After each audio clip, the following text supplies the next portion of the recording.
അപ്പം നമുക്ക് മാങ്ങ കടുക് വറുത്ത മാങ്ങ ഉണ്ടാക്കാം. അപ്പം നമ്മൾ മാങ്ങ ചെറുതാക്കി അരിഞ്ഞിട്ടുണ്ട്.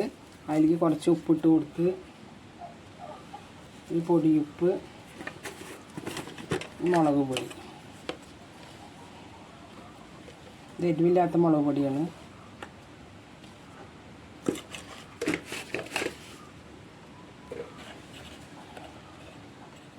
ഒരു പൊട്ട് മഞ്ഞൾപ്പൊടി ഇടാം, ഇത്തിരി കളറിന്. നമുക്കിത് കൈ കൊണ്ട് നന്നായി തിരുമ്പാം.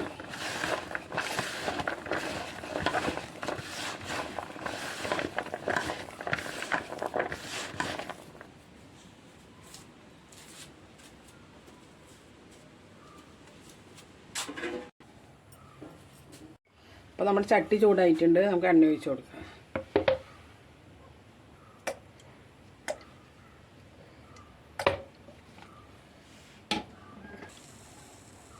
അപ്പോൾ നമുക്കിതിൽ കടുക് നന്നായി ഇട്ട് കൊടുക്കാം.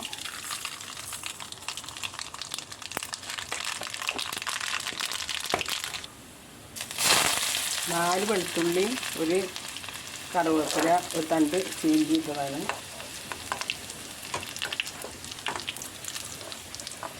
നമുക്ക് നമ്മുടെ തിരുമ്പി വെച്ച മാങ്ങ ഇതിലിട്ട് കൊടുക്കാം.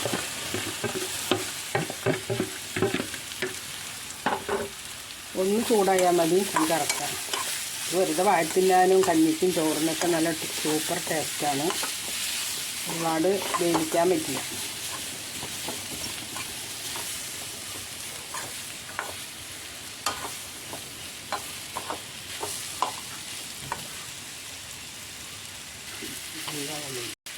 അപ്പോൾ നമുക്കിത് ഇറക്കി വയ്ക്കാം. മാങ്ങ കടുക് വറുത്തത്.